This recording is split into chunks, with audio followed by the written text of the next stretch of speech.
जल्दी सॉल्व कीजिए।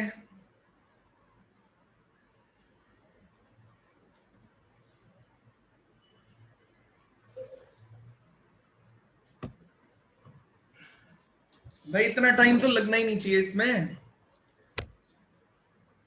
कई सारे तरीके फुट ऑफ परपेंडिकुलर कैलकुलेट करने के, जिसमें से एक तरीका कल मैंने आपको सिखाया था। आज मैं 2-3 तरीके और बताऊंगा आपको, आराम से समझेंगे कि कॉन्सेप्ट को एकदम दिमाग में फिट करेंगे। हुआ आदित्य, एकता, तरुण, सुशांत, किसी से हुआ?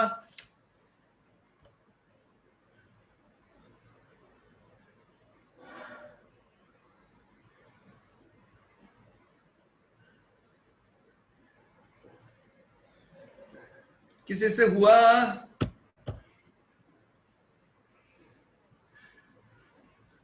अरे हाँ ना तो बोलो, इतने मायूस गुमसुम क्यों हो?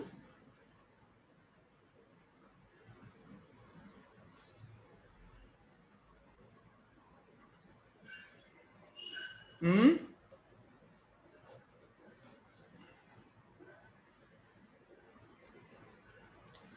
0,2 बोला है एकता ने कि 0,2 आंसर है। करेक्ट है एकता, फुट ऑफ परपेंडिकुलर 0,2 है। तो देखो यार, पहला मेथड, दो मेथड से मैं फुट ऑफ परपेंडिकुलर आपको निकालना सिखाऊंगा। मेथड 1 जो हमने कल देखा था, क्या होता है इस प्रोसेस में, ये आपके पास एक लाइन दे रखी है और ये आपके पास परपेंडिकुलर दे रखा है। तो ये लाइन की इक्वेशन कितनी दे रखी है यार आपके पास में, x minus Y plus 2 is equals to 0, और ये कितना दे रखा है, -3,5 दे रखा है। ठीक है, ये हो गया आपका 90 डिग्री बन रहा है। अब मुझे ये पॉइंट कैलकुलेट करना है, ये कहलाएगा फुट ऑफ परपेंडिकुलर। तो यार इमेज वाला कॉन्सेप्ट ले लेते हैं यार सबसे पहले।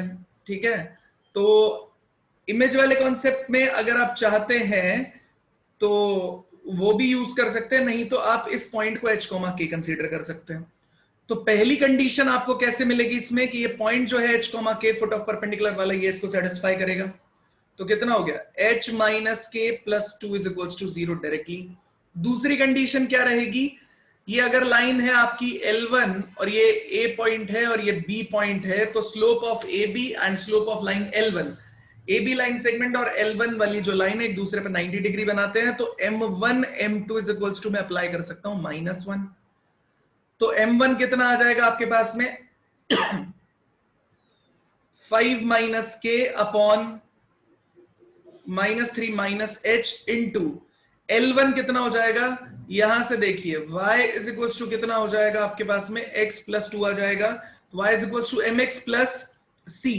तो m कितना हो गया 1, 1 इज इक्वल्स टू कितना हो गया आपके पास में -1। तो आप क्या करेंगे यार, इसे क्रॉस मल्टीप्लाई कर लेंगे। तो 5 माइनस के इज इक्वल्स टू कितना हो जाएगा आपके पास में 3 प्लस h के बराबर। तो ये कितना हो जाएगा आपके पास में, ये हो जाएगा h प्लस के इज इक्वल्स टू कितने के बराबर हो जाएगा, 2 के बराबर। ये सेकंड इक्वेशन बन गया। ये आपके पास में थी फर्स्ट इक्वेशन, ये आपके पास में सेकंड इक्वेशन, दोनों को सॉल्व कर लीजिए। तो आपने सॉल्व किया तो कितना हो जाएगा, यहां से k की वैल्यू कितनी है, h प्लस 2, वो उठा के डाल दी यहाँ पे। तो h times of h plus 2 is equals to 2 के बराबर, 2 ने 2 को काट दिया, 2h इज इक्वल्स टू कितना हो गया 0। h की वैल्यू कितनी आ गई 0। h की वैल्यू उठा के हमने यहां सब्स्टिट्यूट किया तो k की वैल्यू कितनी आ गई आपके पास में 2। तो पॉइंट कितना हो गया आपके पास में 0,2। बताइए कोई दिक्कत है किसी को किसी भी तरीके से, तो प्लीज बताइए। कोई दिक्कत है इसमें किसी भी को किसी भी तरीके से, मेथड 1 में किसी को कोई प्रॉब्लम आई तो प्लीज बताइए यार, मेथड 1 में कोई दिक्कत है तो।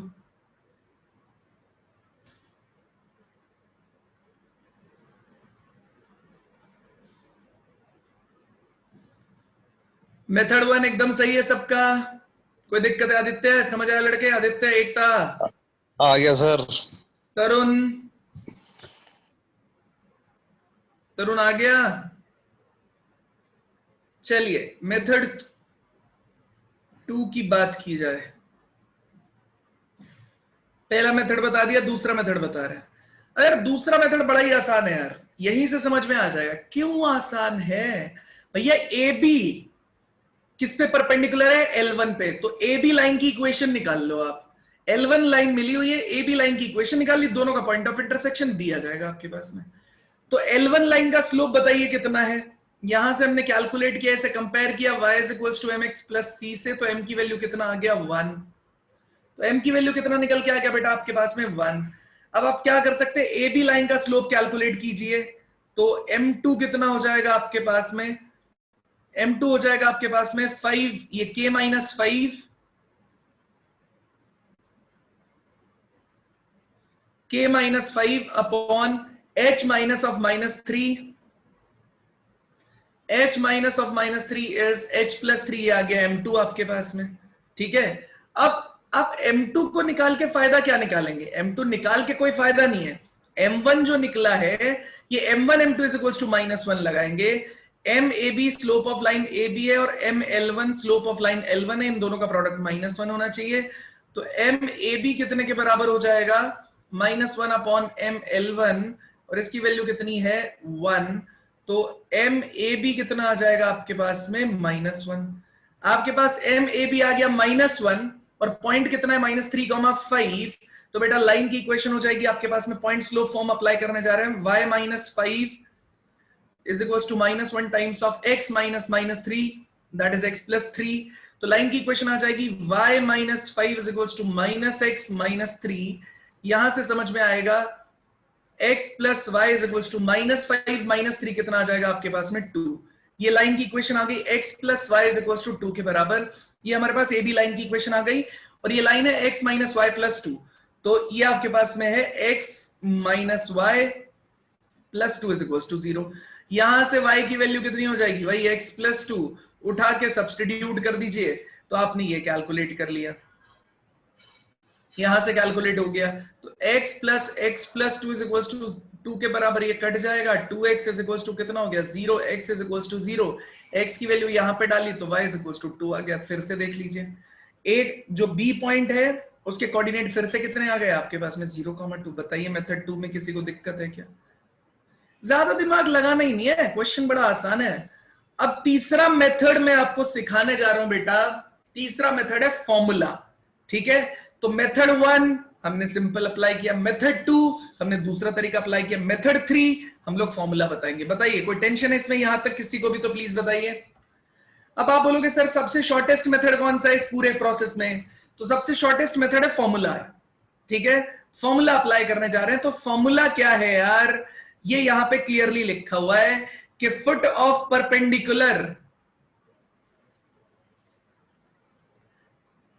And image of a point, इसका फॉर्मूला क्लियर है। पॉइंट है x1, y1, जिसका आपको फुट ऑफ परपेंडिकुलर निकालना है। मतलब ये लाइन है, ये है, ये पॉइंट है आपके पास में x1, y1। लाइन आपके पास में दे रखी है ax plus by plus c is equal to 0। ये पॉइंट हो जाएगा आपका कितना, फुट ऑफ परपेंडिकुलर। तो फुट ऑफ परपेंडिकुलर हो जाएगा x minus x1 upon a is equal to y minus y1 upon b is equal to minus of ax1 by1 plus c upon a square plus b square. इसमें x और y जो है ना यार, वो है फुट ऑफ परपेंडिकुलर।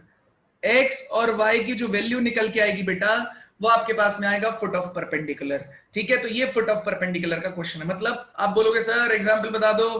तरुण क्या खेल रहे हो क्या यार, ये क्या किया तरुण, हैं मजे लेने के मूड में चल रहे हो क्या तरुण आज? ठीक है, तो ये आ जाएगा ये वाला प्रोसेस। अब आप बोलोगे सर इससे आंसर निकाल के दिखाओ यही वाला, तो मैं बोलूंगा ठीक है यार, -3,5 मेरे पास x1 y1 हो गया और ये लाइन की इक्वेशन हो गई। तो x1 y1 कितना है मेरे पास, -3,5। लाइन की इक्वेशन है x माइनस y, ये x माइनस वाई प्लस 2 के बराबर, x माइनस वाई प्लस 2 के बराबर, ये मेरी लाइन की इक्वेशन हो गई। बस यार कितना हो जाएगा, अब मुझे x निकालना था, x minus x1 divided by a कितना चल रहा है यहाँ पे 1, b कितना चल रहा है -1। ऐसे ही y minus y1, sorry y1 कितना चल रहा है यार, मैंने गलत लगा दिया, y1 है ये, अपॉन ये आ जाएगा -1 इज माइनस ऑफ a की वैल्यू कितनी है 1, तो कोई दिक्कत नहीं है, x1 x की जगह पे x1 डाल दीजिए -3, b की वैल्यू कितनी है -1, y की जगह पे कितना डाल दीजिए y1 दैट इज 5 प्लस में 2 डिवाइड में कितना आ जाएगा, ए स्क्वायर प्लस बी स्क्वायर, तो 1 स्क्वायर और माइनस 1 का स्क्वायर। काम बन गया यार। ये कितना हो गया, x प्लस 3 इसके बराबर, तो x plus 3 is equal to ये कितने के बराबर है, minus of -3 -5 plus 2 divided by 2। यहां से y minus 5 is minus of -3 -5 plus 2 divided by 2। तो यहां से आ जाएगा x प्लस 3 इज, ये कितना आ जाएगा, -8 प्लस 2 -6, माइनस माइनस कितना हो जाएगा, plus 6 divided by 2 that is 3। ये कैंसिल हो गया, x की वैल्यू 0 आ गई। यहां से y minus 5 is equals to ये -8 plus 2, -8 plus 2 is -6 divided by 2, कितना आ जाएगा, -3, और ये इसके अंदर हो जाएगा तो कितना आ जाएगा आपके पास में, +3, और यहां पे जाके कितना आ जाएगा आपके पास में, +5। तो कितना आ रहा था हर केस में,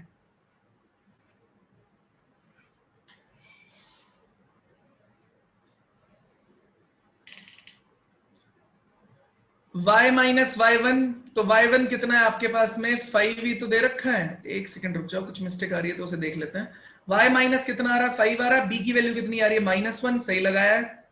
यहां पे कितना चल रहा है, 2, ये -3 -5 -8 प्लस 2 -6, तो ये 3 हो जाएगा। यहां से y की वैल्यू 8 क्यों आ रही है,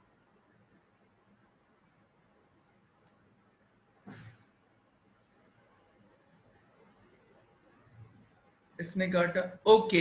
ये मिस्टेक में देखिए बेटा, यहां पे -1 चल रहा है, तो ये कितना आ जाएगा आपके पास में, इसे जब आप सॉल्व करेंगे तो -6 divided by 2 is -3 minus minus कितना हो जाएगा, प्लस, ये +3 आ गया। लेकिन ये माइनस जो इधर मल्टीप्लाई होगा तो ये आ जाएगा 5 -3, तो आंसर कितना आ जाएगा, y इज इक्वल टू 2। देखो ना, ये -1 यहां पे था, यहां पे मैंने ध्यान नहीं दिया था इसलिए गड़बड़ आ रही थी। तो x की वैल्यू 0, y की वैल्यू 2। बताइए, सेम ही आंसर आपको फॉर्मूला भी दे रहा है, सेम ही आंसर आपको ये मेथड ने दिया, सेम ही आंसर सेकंड मेथड ने दिया, सेम ही आंसर फॉर्मूला ने दिया। तो फॉर्मूला लगाना ज्यादा आसान है, इसलिए मैं बोल रहा हूं कि आपको फॉर्मूला यूज करना चाहिए, ज्यादा आसान है। अगर बाई चांस आप इमेज कैलकुलेट करते हैं, करना चाहते हैं, तो फॉर्मूला में कुछ नहीं है, यहां 2 से मल्टीप्लाई कर दीजिए, बस काम खत्म हो गया। बताइए, किसी को कोई डाउट है पूरे प्रोसेस में, दोनों फॉर्मूलाज को नोट कर लीजिए। यहां 2 से मल्टीप्लाई कर देंगे तो डायरेक्टली ये x और y आपको इमेज पॉइंट दे देगा। x1 y1 आपके पास में कितना है, x1 y1 वो पॉइंट है जिसकी इमेज कैलकुलेट की जा रही है। लाइन की इक्वेशन यही हो जाएगी, कौन सी, ax plus by plus c, जो कि लाइन की इक्वेशन आपको मिली हुई है। तो अगर 2 लगा देंगे तो इमेज का फॉर्मूला बन जाएगा, और अगर 1 लगाए रखेंगे तो ये आपके पास में क्या दे देगा बेटा, बोलो सब लोग, ये दे देगा क्या, फुट ऑफ परपेंडिकुलर। बताइए, यहां तक किसी कोई डाउट है, प्लीज बताइए। अगर नोट करना चाहते हैं तो नोट कर लीजिए जल्दी।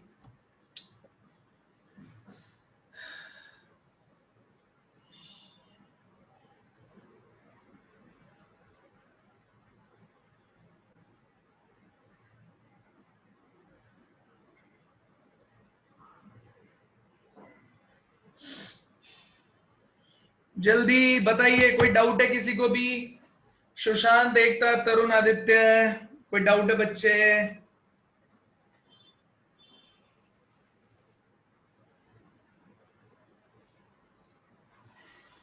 जल्दी नोट कीजिए।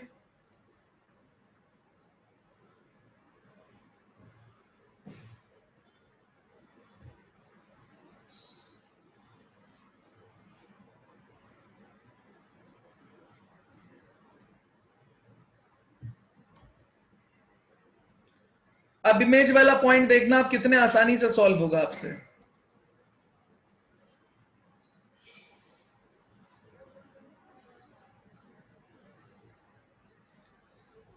चलिए आ जाते हैं अगले क्वेश्चन पे। इमेज निकाल के दिखाइए और मैं बोलूंगा फॉर्मूला यूज करके देखिए।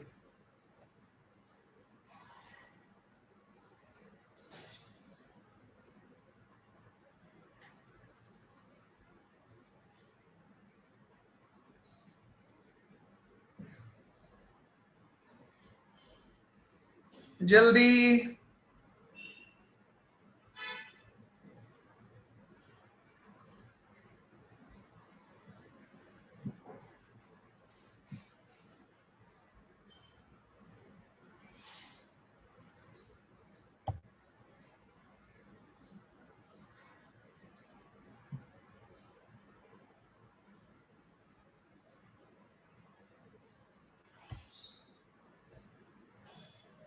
जल्दी।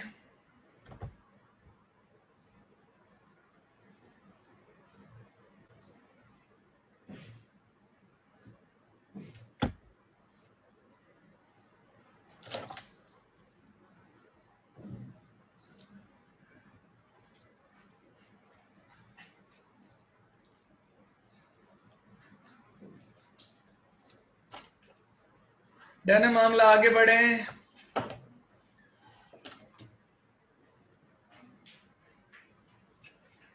हुआ सॉल्व, बताइए।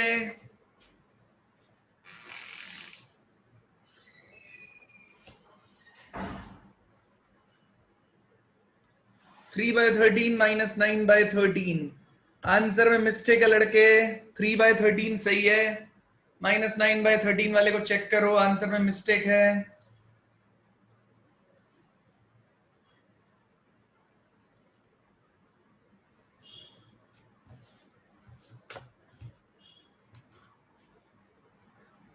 -9/13 में मिस्टेक है।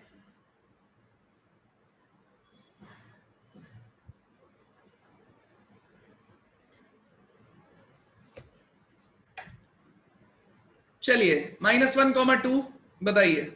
अभी फॉर्मूला बताया ना आपका, x minus x1 divided by a, y minus y1 divided by b is -2 times of ax1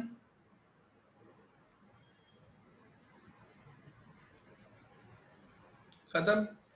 x minus x1 कितना आ जाएगा, x तो एज इट इज रहेगा, x1 -1 है डिवाइडेड बाय a कितना है 2, ये कितना है y माइनस y1, ये है -2 डिवाइडेड बाय कितना है आपके पास में -3, -2 टाइम्स ऑफ a कितना दे रखा है आपको 2 ही है, x की जगह कितना है x1, b कितना दे रखा है आपको -3, y की जगह कितना आ जाएगा 2 + 4 डिवाइडेड बाय 2 का स्क्वायर इज 4 -3 का स्क्वायर इज 9। बस सॉल्व कर लो, x और y कैलकुलेट कर लो।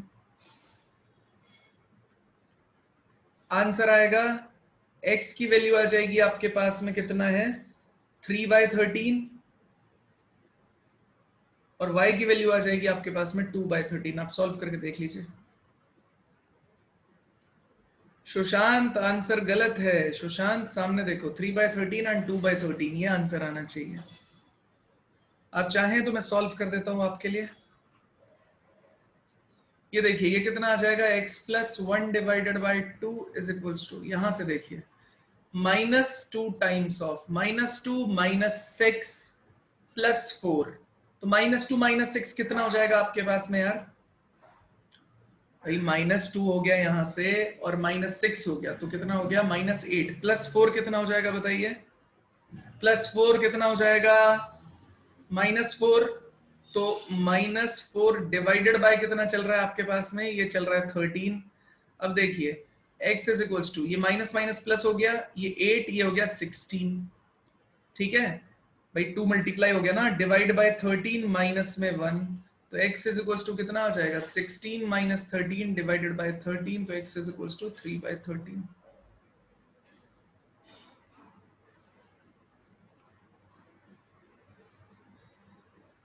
ठीक है,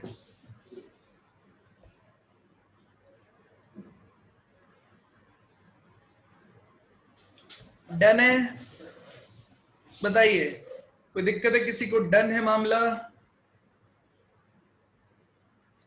कोई बात नहीं लड़के, हो जाता है कभी कभी, मैं भी कर देता हूँ।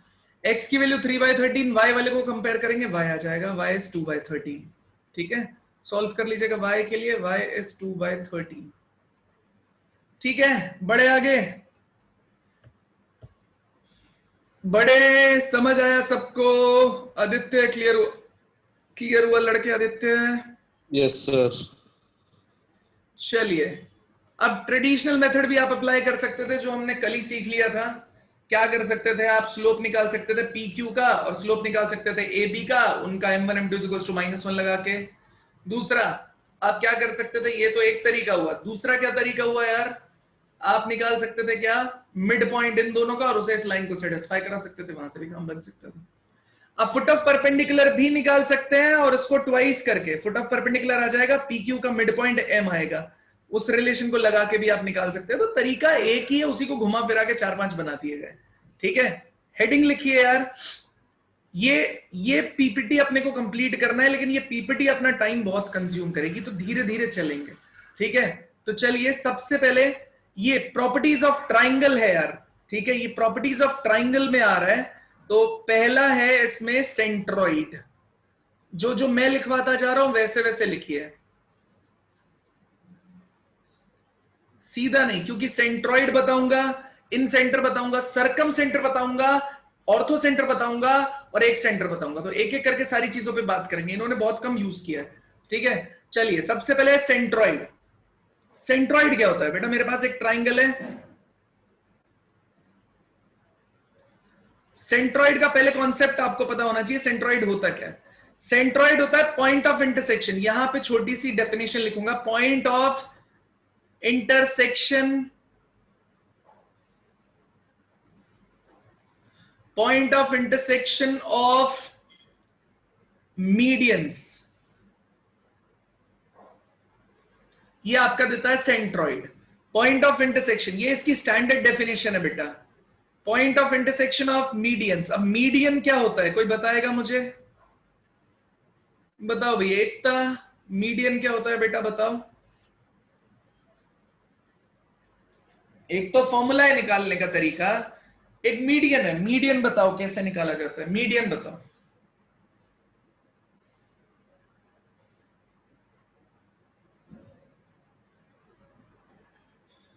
अरे मीडियन बताओ, कोई तो बताओ, मीडियन क्या होता है?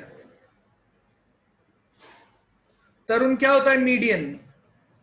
छोटे एग्जाम्स में, अरे नहीं यार आदित्य, नहीं।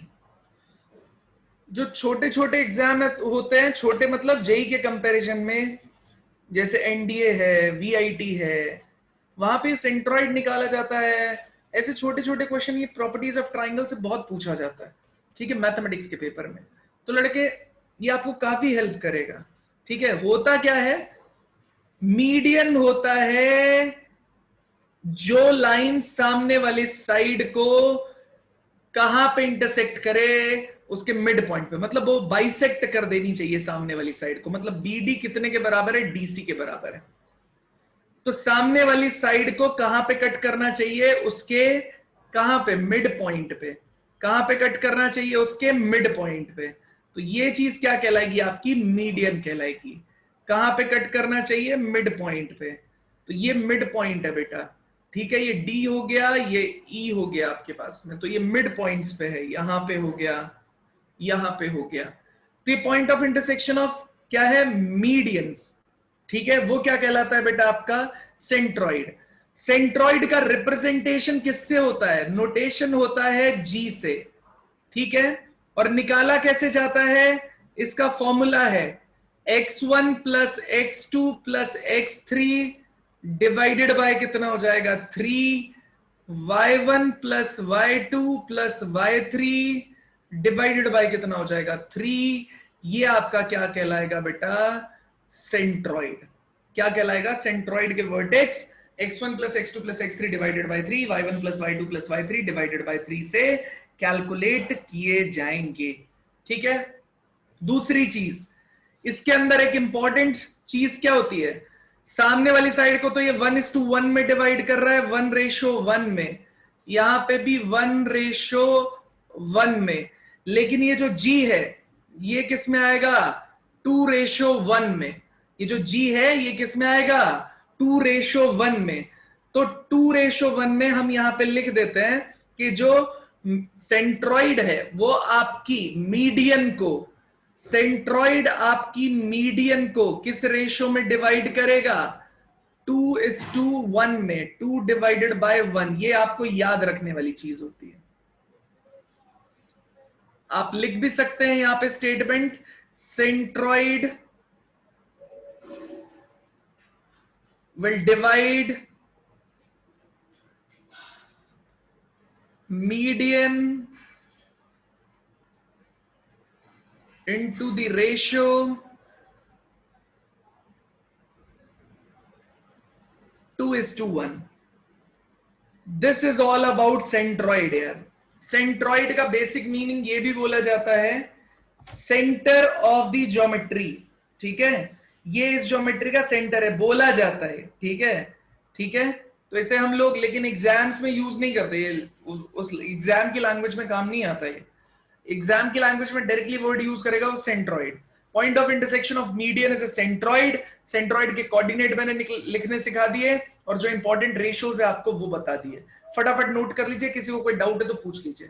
डेरिवेशन भी किया जा सकता है, हमें करने की कोई रिक्वायरमेंट नहीं है। मीडियन निकाल लो, 1:1 से कितना आ जाएगा, x2 plus x3 divided by 2, y2 plus y3 divided by 2, फिर 2:1 अप्लाई कर दो तो ये g कैलकुलेट हो जाएगा। बताइए कोई डाउट है किसी को किसी भी तरीके से तो प्लीज बताइए।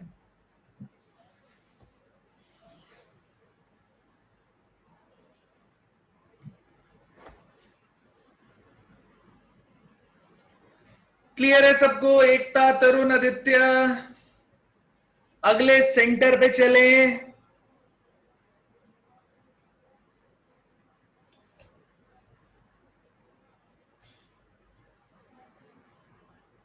नोट हो गया ये?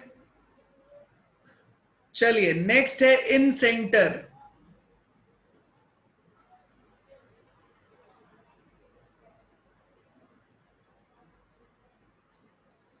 नेक्स्ट है यार इन सेंटर। सबसे पहले ये लिखने से पहले इसका रिप्रेजेंटेशन दे देते हैं। इन सेंटर होता क्या है, point of intersection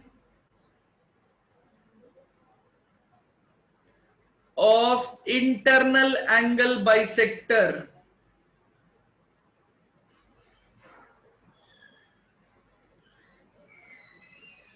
internal angle bisector का पॉइंट ऑफ इंटरसेक्शन क्या कहलाता है आपका, इन सेंटर।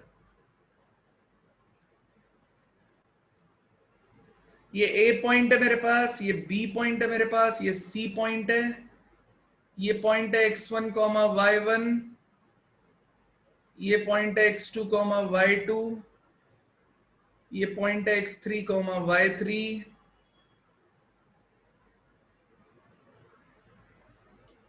ठीक है।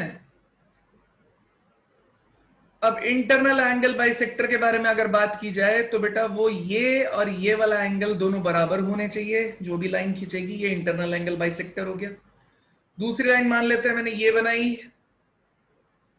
तो ये वाला एंगल जो है वो इस वाले एंगल के बराबर होना चाहिए। ठीक है, ये क्या रिप्रेजेंट करेगा, आई को रिप्रेजेंट करेगा। ये इंटरनल एंगल बाइसेक्टर्स है क्योंकि ये वाला एंगल इसके बराबर हो गया और ये वाला एंगल इसके बराबर हो गया। ठीक है, ये इंटरनल एंगल बाइसेक्टर को रिप्रेजेंट करते हैं। ठीक है, चलिए अब इसके कोऑर्डिनेट्स क्या क्या होते हैं पहले वो समझ लीजिए। ये x नहीं है बेटा, ये जस्ट एंगल है, ऐसा नहीं है कि ये x है। तो ये लेंथ मान लिया है, BC की लेंथ है a, AC की लेंथ कितनी है b, और C के ऑपोजिट AB की लेंथ कितनी है C। ठीक है, तो ये जो I के कोऑर्डिनेट रहेंगे ना, ये स्मॉल चीज क्या रिप्रेजेंट कर रही है, A के सामने वाले को स्मॉल a बोला जाता है, ये याद रखना, ये ट्राइंगल्स में यूज होता ही होता है। तो ये स्मॉल a, ये है स्मॉल b, ये है स्मॉल c। तो a मल्टीप्लाइड बाय कितना हो जाएगा x1, b मल्टीप्लाइड बाय कितना हो जाएगा x2, c मल्टीप्लाइड बाय कितना हो जाएगा x3 अपॉन में a plus b plus c।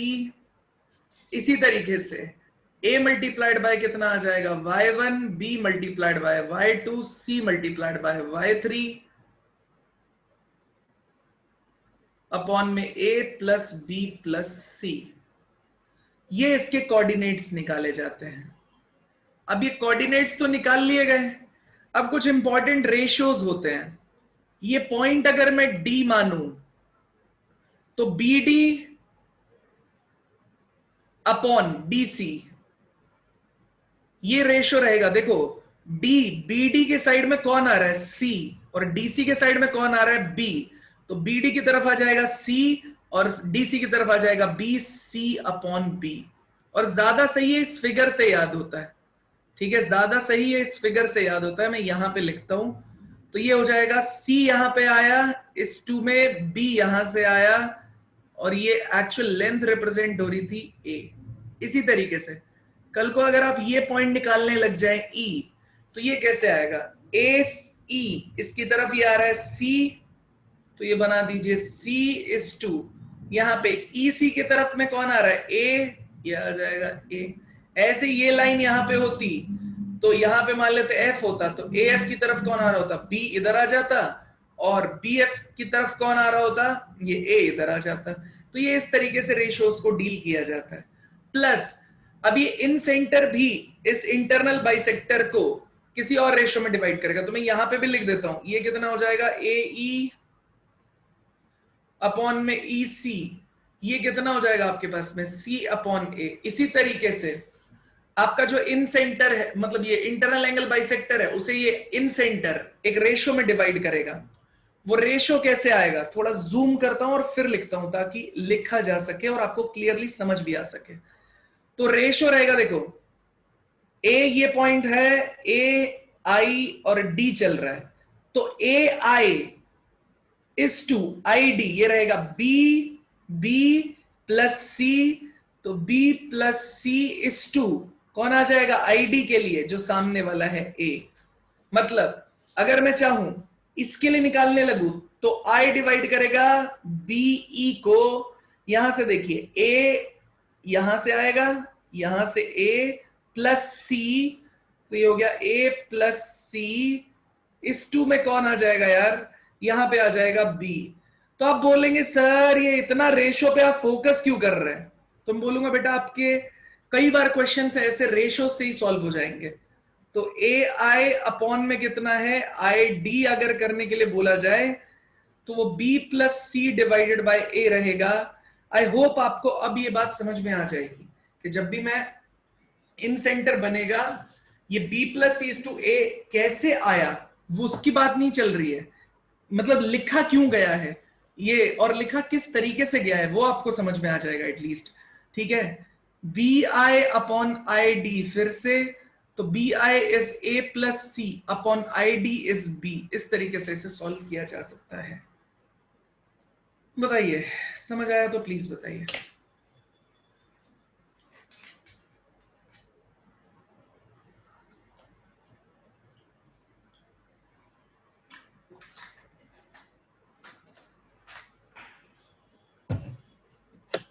बताइए, चलिए अब इन सेंटर का मतलब क्या है वो समझा देते हैं।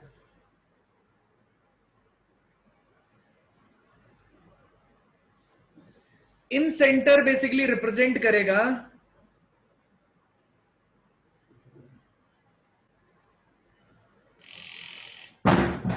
सेंटर ऑफ अ सर्कल जो इंस्क्राइब्ड रहेगा इस ट्राइंगल के अंदर। सेंटर ऑफ अ सर्कल जो इंस्क्राइब्ड रहेगा, येलो में दिखता नहीं सुशांत, ठीक है कोई बात नहीं, रेड में नहीं दिखता यार, व्हाइट, सिर्फ व्हाइट वाला दिखता है तो मैं व्हाइट में लिख दूंगा, कोई बात नहीं। कौन कौन सा कलर दिखता है तुमको वो बता दो। व्हाइट तो दिखता है, ये कंफर्म है, ठीक है, व्हाइट और ग्रीन, रेड और ग्रीन, रेड नहीं दिखता यार, रेड वाला कलर नहीं दिखता।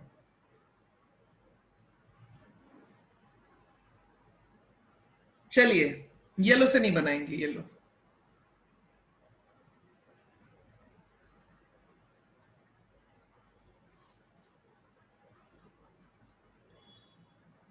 तो ये ट्राइंगल के अंदर कौन है, सर्कल इंस्क्राइब्ड है, ये चीज इन सेंटर देता है, तो इस सर्कल का सेंटर है ये, याद रखिएगा इसका फिजिकल सिग्निफिकेंस क्या है, इन सेंटर इसका सेंटर, सर्कल का सेंटर है ये।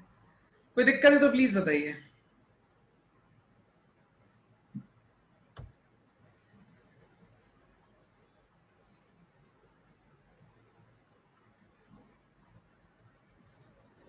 कोई दिक्कत है तो प्लीज बताइए, नहीं तो अगले सेंटर पे चला जाए।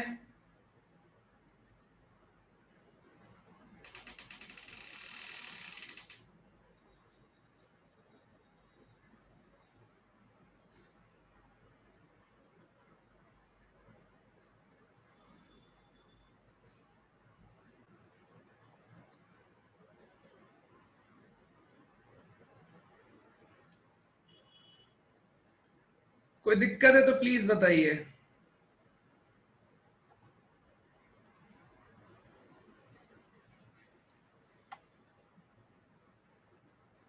डन, नोट हो गया सब लोगों से? हाँ भाई, आदित्य, तरुण, एकता, क्या कोई डाउट है बेटा? कुछ पूछना चाहते हो आप इसमें? प्लीज पूछ लो यार।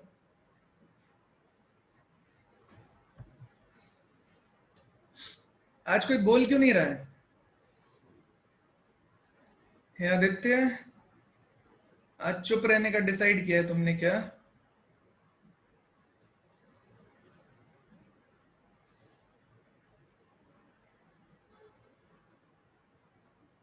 सुशांत, ये यहां से नहीं होगा, लास्ट में करना है, एकदम रिकॉर्डिंग ऑफ करके लास्ट में शो करना, फिर बताऊंगा। ठीक है? हाँ भैया आदित्य, समझ आया लड़के? एकता,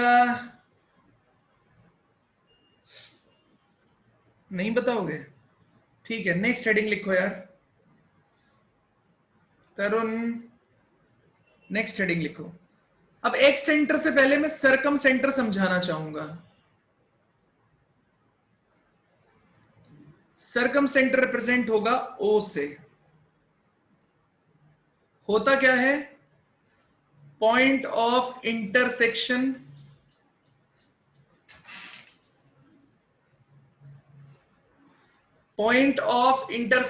of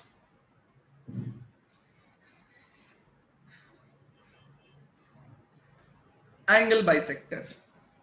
point of intersection of angle bisector. अब आप में से कितने लोग एंगल बाइसेक्टर जानते हैं?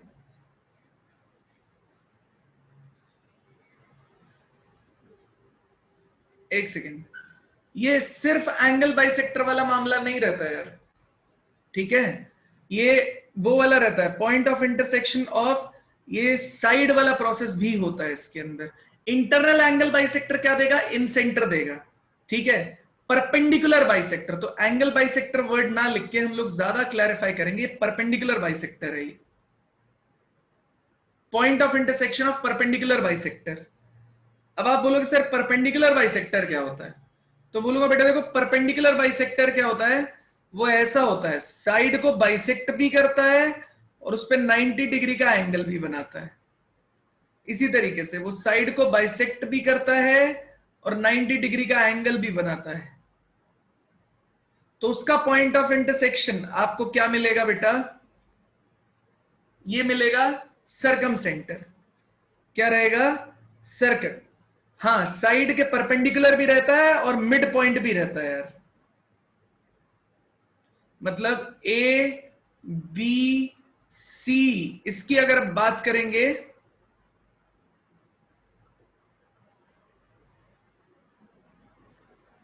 ठीक है, ये ए बी सी की बात करेंगे, ये चल रहा है आपका x1 y1, दूसरा चल रहा है आपका x2 y2, तीसरा चल रहा है आपका x3 y3।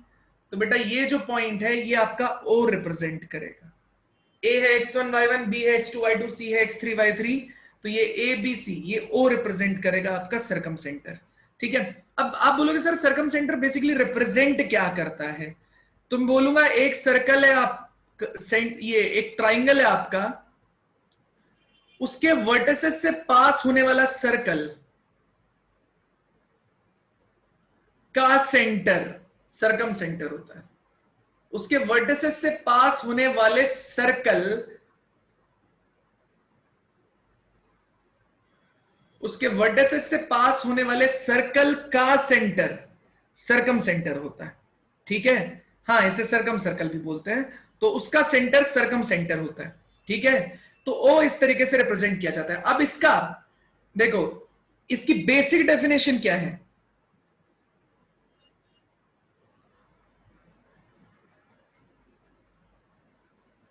क्या रहेगा कि अगर ये सर्कल यहां से पास हो रहा है इसके वर्टिसेस से और ओ उसका सेंटर है, तो बेसिक डेफिनेशन क्या होती है? O A is equals to O B is equals to O C is equals to radius of circle.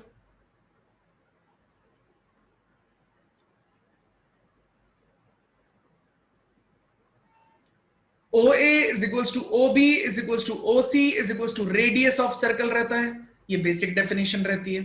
ठीक है, ये यहां पे रहता है मामला, तो ये बेसिक डेफिनेशन होती है। तीसरा, अभी आप बोलेंगे तो ये पॉइंट O कैलकुलेट करना है अपने को, तो ये क्या रिप्रेजेंट करेगा, इसके कोऑर्डिनेट्स भी निकाले जा सकते हैं। अब कोऑर्डिनेट किसी दूसरे तरीके से निकाले जाते हैं, इसके कोऑर्डिनेट्स को डायरेक्टली याद करना पड़ेगा, कोई रेशियोज हम याद नहीं करवा रहे हैं, आप बस ये याद कर लो, इसका कभी यूज भी नहीं लेंगे हम लोग। तो sine 2a x1 sine 2b x2 sine 2c x3 upon sine 2a sine 2b sine 2c। इसी तरीके से साइन, अभी बताऊंगा साइन 2a, ये 2a क्या रिप्रेजेंट करेगा, y1 sign 2b y2 sign 2c y3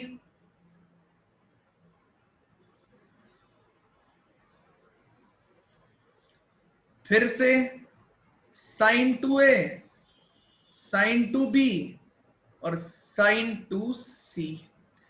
अब ये साइन 2a में 2a क्या रिप्रेजेंट करता है, तो एक बात बताओ बेटा, इसके लिए तुम यहां पे देखना, अगर ये चीज रिप्रेजेंट करेगी आपका a, ये रिप्रेजेंट करेगा b, ये c, तो जो एंगल a है वो ये वाला है, तो 2a कौन सा रहेगा, ये वाला एंगल हो जाएगा। यही तो होता है ना डेफिनेशन, एक कॉर्ड है BC, वो सर्कमफेरेंस में जितना एंगल बनाती है वो उसका ट्वाइस एंगल ये सेंटर पे बनाती है, तो 2a ये रहेगा। इसी तरीके से आप इसे एक्सटेंड करोगे तो 2c ये हो जाएगा और 2b ये हो जाएगा, तो ये चीज 2a 2b और 2c को रिप्रेजेंट करेगा। sin 2a sin 2b sin 2c sin 2a plus sin 2b plus sin 2c, ये पूरा का पूरा प्रोसेस रहेगा सर्कम सेंटर का। बताइए कोई दिक्कत है क्या? अभी कई सारे प्रोसेस पढ़ेंगे, लेकिन हम लोग सर्कम सेंटर में एक तो बेसिक डेफिनेशन का जनरली यूज करते हैं, दूसरा हम क्या करते हैं, दूसरा अगर मुझे वर्टिसेस पता हो, देखो कई सारे मेथड बताऊंगा सर्कम सेंटर निकालने के, उनमें पहला है बेसिक डेफिनेशन यूज कर लो, दूसरा है कि अगर आपके पास A है B है और C है, तो आप कर क्या सकते हैं, आपने निकाल लिया A B का मिड पॉइंट ये और A B का लाइन का स्लोप कैलकुलेट कर लिया, तो ये परपेंडिकुलर लाइन का स्लोप आपके पास आ जाएगा। एक बार परपेंडिकुलर लाइन का स्लोप आ गया और आपके पास मिड पॉइंट आ गया, तो आप क्लियरली बोल सकते हो यार, ये चीज अगर आपके पास में आ गई तो आप बोल सकते हो कि भाई इसकी इक्वेशन आ जाएगी, ऐसे ही इसकी इक्वेशन आ जाएगी, दोनों का पॉइंट ऑफ इंटरसेक्शन निकाल लो, ये भी एक तरीका है। ठीक है, 2a कुछ नहीं होता बेटा तरुण, 2a वाले में कुछ नहीं होता, ए बी सी ये ट्राइंगल है और उसके वर्टिसेस से सर्कल पास कर रहे हैं, तो क्लियर अंडरस्टैंडिंग ये है कि 2a क्या रिप्रेजेंट कर रहा है। दिक्कत ये है ना, साइन 2a में 2a आप बोलोगे सर 2a क्या है, तो 2a एंगल है, ये एंगल a का ट्वाइस, और वैसे देखा जाए तो ये 2a बनेगा कहां, ये BC अगर एक कॉर्ड होती है तो जितना एंगल वो सेंटर पे बनाती है उसका हाफ एंगल सर्कमफेरेंस पे बनाती है, एक प्रॉपर्टी होती है, तो 2a वहां से आता है। ठीक है, तो ये 2a भी एक एंगल है, 2b भी एक एंगल है, 2c भी एक एंगल है, 2a 2b 2c सभी एक एंगल्स को रिप्रेजेंट करते हैं। ठीक है, तो ये है रेडियस ऑफ सर्कल वाला, OA OB और OC वाला radius of circle definition, basic definition represent करेगा। तो मैं आपको बता रहा था कि बेसिक डेफिनेशन से भी निकाला जा सकता है ये वर्टिसेस के, अगर पॉइंट पता हो तो आपको, भाई एक इसे x y मान लो, OA निकालो OB निकालो, उसे इक्वेट कर दो, एक इक्वेशन आ जाएगी, OA निकालो OC निकालो, उससे एक इक्वेशन आ जाएगी, दोनों को सॉल्व कर लो आंसर आ जाएगा। एक तरीका और है, अगर मैं परपेंडिकुलर बाइसेक्टर की लाइन की इक्वेशन निकाल लूं तो उन दोनों का पॉइंट ऑफ इंटरसेक्शन निकाल लो तो भी आ जाएगा। प्लस अभी देखो यहां पे कुछ प्रॉपर्टीज लिखी हुई हैं, इन प्रॉपर्टीज का यूज करेंगे, जैसे इक्विलेटरल ट्राइंगल के लिए सर्कम सेंटर इन सेंटर ऑर्थो सेंटर सब सेम ही होते हैं, इसी तरीके से आइसोसेलेस ट्राइंगल के लिए, बाकी सारे ट्राइंगल्स के लिए OGH ऑर्थो सेंटर इन सेंट्रॉइड और आपका ortho centre circum centre ortho centre centroid, ये कोलिनियर होते हैं। ठीक है, परपेंडिकुलर अगर मैं राइट एंगल ट्राइंगल की बात करूं तो हाइपोटेनियस का मिड पॉइंट आपका सर्कम सेंटर रिप्रेजेंट करता है। तो ऐसे कई सारे पॉइंट्स आपको लिखवाऊंगा अभी मैं, जिनसे आपको क्वेश्चन सॉल्व करने का प्रोसेस काफी आसान हो जाएगा। ठीक है, तो अभी के लिए बेसिक डेफिनेशन है, फटाक से इसको नोट कर लो यार।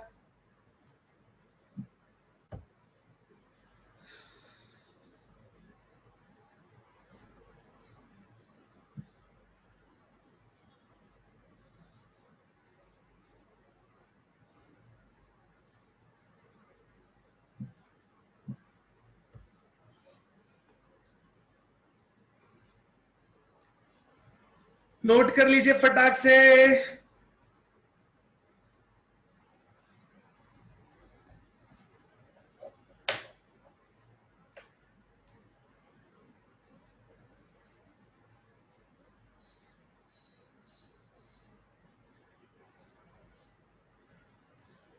चलिए आगे बढ़ते हैं। नेक्स्ट है ऑर्थो सेंटर।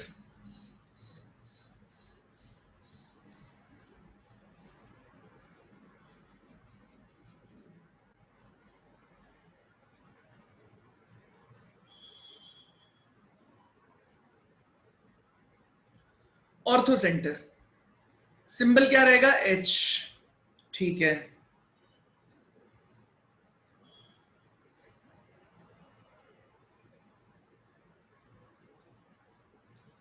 होता क्या है? Point of intersection of altitudes.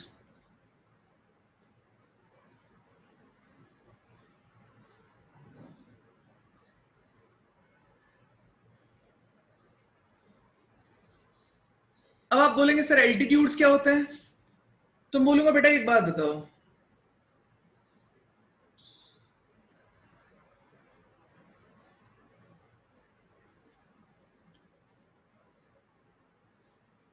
Point of intersection of altitudes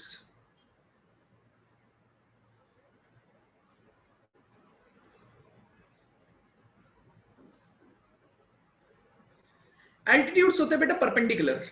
perpendicular bisector नहीं, एल्टीट्यूड होते परपेंडिकुलर, उसका बाइसेक्शन से कोई मतलब नहीं है, वो मिड पॉइंट पर नहीं गेज करेगा।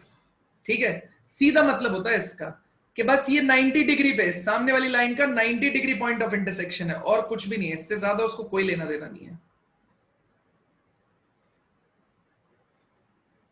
इससे ज्यादा उसे कोई मतलब नहीं है। ठीक है, तो ये आपके पास में आ गया, ये प्रोसेस है, ये क्या चीज कहलाएगी? एच। ए बी सी, और ये वाला पॉइंट हो जाएगा आपका एच। अब यार सीधी सी बात है यार, अब इतना मुझे पता चल गया कि भैया ये सामने वाले वर्टेक्स से पास होगा पहली चीज, और 90 डिग्री रहेगा सामने वाली साइड पे, तो साइड का स्लोप निकाल लो, और ये एक पॉइंट मिला हुआ है जहां से पास हो रहा है और परपेंडिकुलर है, तो परपेंडिकुलर m1 m2 -1 लगा के इसका स्लोप आ जाएगा, पॉइंट आ जाएगा, तो लाइन की इक्वेशन आ जाएगी। सेम तरीके से इसकी भी इक्वेशन आ जाएगी, दोनों का पॉइंट ऑफ इंटरसेक्शन निकाल सकते हैं। आती है बात दूसरी कि भैया ये h निकाले कैसे? ये है tan a x1, ये कोऑर्डिनेट्स है यार, ठीक है, कोऑर्डिनेट्स है tan b इंटू x2, ये tan b इंटू x3। अच्छा एक चीज, tan c इंटू x3, एक चीज यहां लोग थोड़े से कंफ्यूज हो जाते हैं, उनका ये मतलब हो जाता है क्या ये x3 जो है या x2 जो है या x1 है ये tan के अंदर है? नहीं बेटा, ये tan के अंदर नहीं है, tan बस उसका कोफिशिएंट की तरह काम कर रहा है। tan अलग है, x1 x2 x3 अलग है।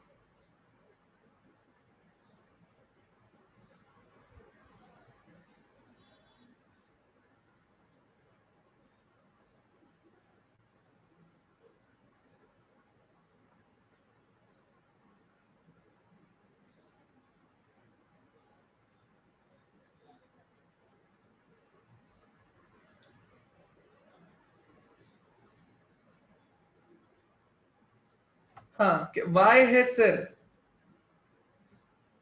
क्या y? अच्छा यहां पे x3, ओके सॉरी, करेक्ट, तो ये y1, ये y2 और ये y3। ठीक है, तो ये अपने पास में आ गया, h आ गया, ये x कोऑर्डिनेट का पोर्शन है, ये y कोऑर्डिनेट का पोर्शन है, ये कोऑर्डिनेट्स है यार। फिर से a ये वाला एंगल है, b ये वाला एंगल है, c ये वाला एंगल है, और कोई मतलब नहीं है इसका। अच्छा, अब आप बोलोगे सर ऑर्थो सेंटर अब ऐसे निकालना होगा क्या? हमको सारे एंगल पता होने चाहिए क्या? नहीं बेटा, ऑर्थो सेंटर निकालने की जरूरत नहीं पड़ेगी।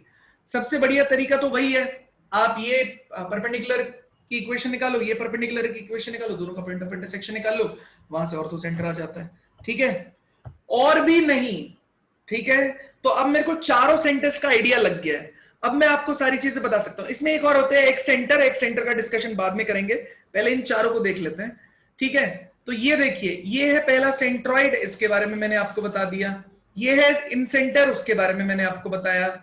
ये है सरकम सेंटर, मैंने उसके बारे में बताया। और ये है मेरा ऑर्थो सेंटर, मैंने उसके बारे में बताया।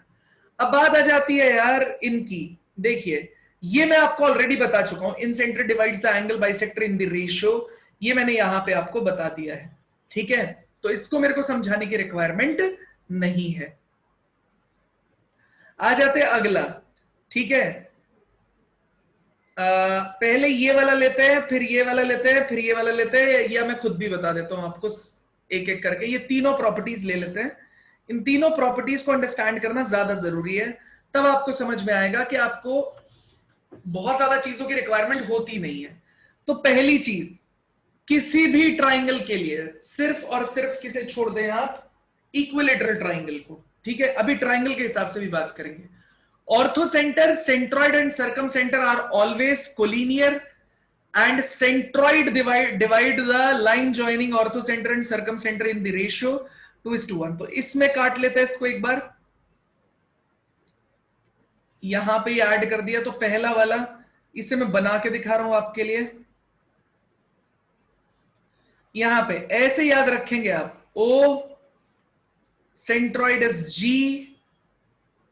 एंड ऑर्थोसेंटर, ये ऑर्थोसेंटर हो गया H। OGH याद रहता है, ये हो गया 1:2। देखो इसने बोला क्या हुआ है, ऑर्थोसेंटर, सेंट्रॉइड और सर्कमसेंटर। ऑर्थोसेंटर हुआ ये, सेंट्रॉइड हुआ ये, सर्कमसेंटर हुआ ये, इसलिए उसने 2:1 लिखा है। हमने उल्टा, लेफ्ट साइड से देखेंगे तो हमने उल्टा लिखा है। हमने पहले लिखा है सर्कमसेंटर, फिर लिखा है सेंट्रॉइड, फिर लिखा है ऑर्थोसेंटर। तो OGH ये 1:2 में डिवाइड करेगा। तो OGH का जो रेशियो रहता है 1:2 में रहेगा बेटा। तो जितने भी ट्राइंगल दुनिया में पॉसिबल हैं, उन सारे ट्राइंगल्स के लिए OGH, आप ऐसे ही याद रखेंगे इसको, OGH कोलिनियर रहेंगे और उनका रेशियो रहेगा 1:2। मतलब अगर बाई चांस आपको सेंट्रॉइड पता चल गया और सर्कम सेंटर पता चल गया, तो आप ऑर्थो सेंटर निकाल सकते हैं, आपको पूरा सॉल्व करने की जरूरत नहीं है। अगर आपको सेंट्रॉइड पता है, आपको और कौन सी चीज पता है, ये पता है, ऑर्थो सेंटर पता है, तो आप सर्कम सेंटर निकाल सकते हैं। या सर्कम सेंटर पता हो, ये पता हो, तो आप ये निकाल सकते हैं। ऐसे चल सकता है ये पूरा का पूरा प्रोसेस। ठीक है, तो ये हुआ पहला। इसमें किसी को डाउट है तो प्लीज पूछ लीजिए यार। प्रॉपर्टी है, याद करनी है। डाउट में मतलब, डाउट का मेरा मतलब है नोटेशन में, अगर किसी को डाउट है तो आप पूछ सकते हैं।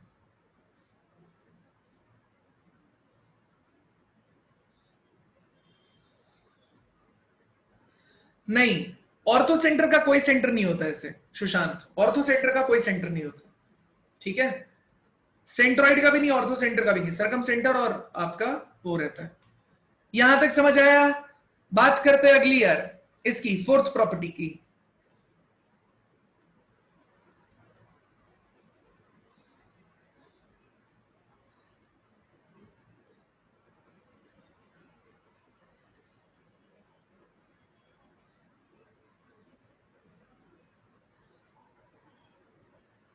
ठीक है, फोर्थ प्रॉपर्टी पे, आइसोसेलेस ट्राइंगल के केस में सारे के सारे, ठीक है, अब ये दो ट्राइंगल का हिस्सा है इसमें, एक आइसोसेलेस ट्राइंगल और एक इक्विलेटरल ट्राइंगल। तो बेटा मैं इसे दो हिस्सों में लिख रहा हूं। इक्विलेटरल ट्राइंगल के केस में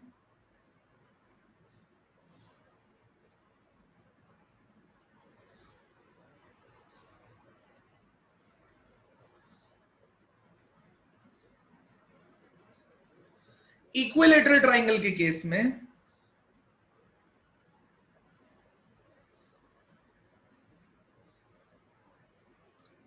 ये क्या बोलता है, जितने भी ये सेंटर्स मैंने पढ़ा है, कौन कौन से, आपका circumcentre, centroid, orthocentre, incentre, ये सारे के सारे एक सिंगल पॉइंट पे आते हैं। अब इक्विलेटरल ट्राइंगल होता क्या है ये आप लोगों को पता होगा। एंगल क्या होते हैं सबके, सारे एंगल्स क्या होते हैं, 60 डिग्री, 60 डिग्री, 60 डिग्री, 60 डिग्री। ये साइड और ये साइड सब इक्वल होते हैं। तो ये सेम पॉइंट जो होता है, यही आपका ऑर्थो सेंटर है, यही आपका सर्कम सेंटर है, यही सेंट्रॉइड है और यही इन सेंटर है। ये लाइन यहां से लिखी हुई है, ठीक है, ये लाइन लिखी हुई है यहां से। कॉन्साइड करने का मतलब है सेम ही पॉइंट है, तो इसी सेम पॉइंट को आप लिख सकते हैं OGHI। ठीक है। अच्छा, दूसरा ये हुआ फर्स्ट पार्ट इसका। सेकंड पार्ट देखिए इसका। सेकंड पार्ट क्या है कि OGHI C। अब इसने H यूज नहीं किया है, इसने C यूज किया है यार। C किसके लिए यूज किया है इसने? ऑर्थो सेंटर के लिए। ठीक है, तो इसने C यूज किया है उसके लिए। हमें कोई दिक्कत नहीं, हम H के हिसाब से काम करेंगे, हमें कोई प्रॉब्लम नहीं है। ठीक है। अच्छा, तो OGHI ये सब कोलिनियर रहेंगे। जैसे अभी मैंने इससे पहले बताया, इसी के ऊपर बताया कि जितने भी ट्राइंगल्स पॉसिबल हैं सबके लिए OGH कोलिनियर रहते हैं, लेकिन इक्विलेटरल ट्राइंगल में सेम पॉइंट पे आ जाते हैं।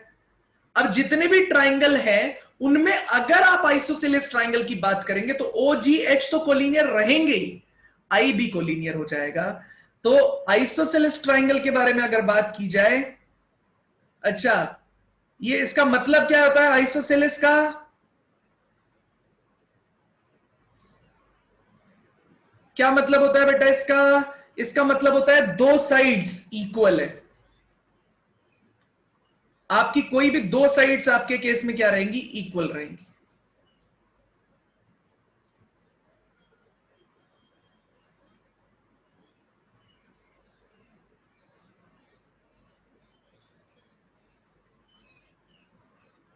तो आपने माना ये और ये दोनों साइड्स इक्वल है।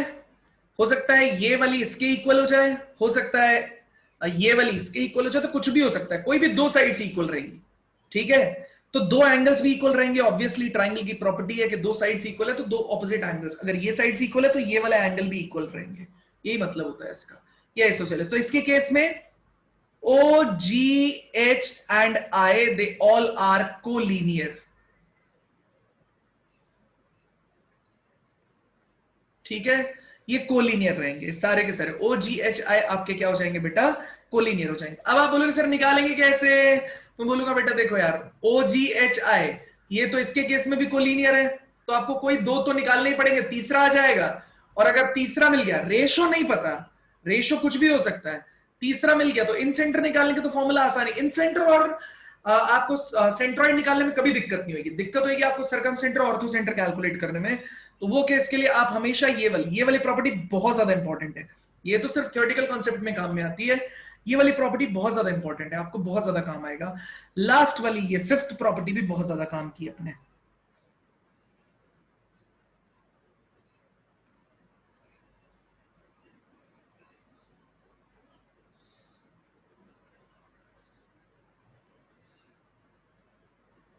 ये फिफ्थ वाली प्रॉपर्टी भी बहुत ज्यादा काम की है यार। ये क्या बोल रहा है कि भैया राइट एंगल ट्राइंगल, अब बना लेते एक बार राइट एंगल ट्राइंगल।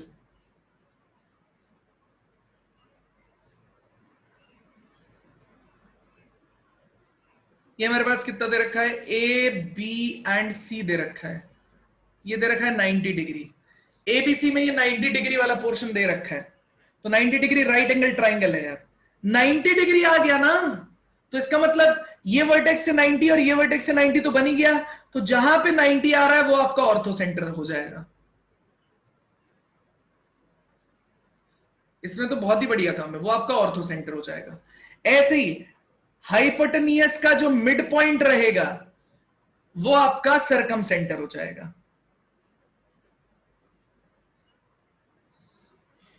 वो बोल देता हूं,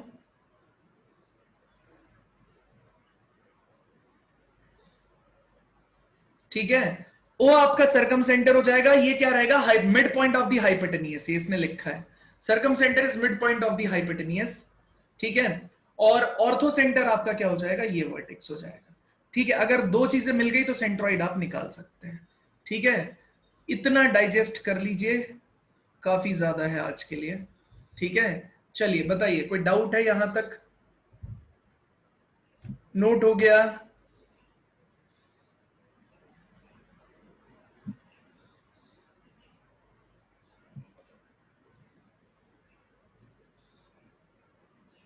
कोई डाउट है किसी को कहीं तक भी?